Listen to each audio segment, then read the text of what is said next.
সেদিন যে রাজা আইসক্রিমটা নিয়ে এসেছিলো সেটা তো আমরা ফ্রিজে রেখে আর কি ডাক্তারের কাছে চলে গিয়েছিলাম। তো হঠাৎ করে না সেদিন আমাদের রাত 12টার সময় মনে পড়েছে যে আইসক্রিমটা তো খাওয়াই হয়নি, কিন্তু তখন তো আর খাওয়া যাবে না। তো আজকে দেখো সন্ধ্যাবেলা নিয়ে বসেছি, আর আজকে দুপুরবেলা না আমি একটুখানি খেয়েছি, মানে ওই 2 চামচের মতো খেয়েছি। মানে খেয়েছি আর সিআইডি দেখেছি, আমার বেশ ভালো লাগে জানো তো, আইসক্রিম খাবো আর সিআইডি দেখবো। তারপরে আর কি এখন সন্ধ্যাবেলা মিলে সবাই মিলে একসাথে খাচ্ছে। আর আমি তো আনার আগে রাজাকে বলেছিলাম যে আমাকে কিন্তু 2 বাটি দিতে হবে। তো ও সবসময় এটাই করে জানো তো, ও যখন নিয়ে আসে ওর ভাগের থেকেও কিন্তু কিছুটা আমাকে দেয়। আর আমি না এত আইসক্রিম খেয়ে নিয়েছিলাম যে কী আর বলবো, আমার কিন্তু প্রচণ্ড আর কি শরীর খারাপ হয়ে গেছিলো।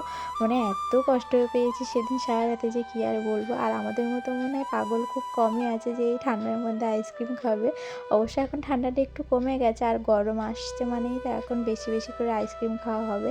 আর আমি না আইসক্রিম খেতে খুব ভালোবাসি জানো তো, আর রাজা এখানে বলছিল যে একসাথে অত খেও না।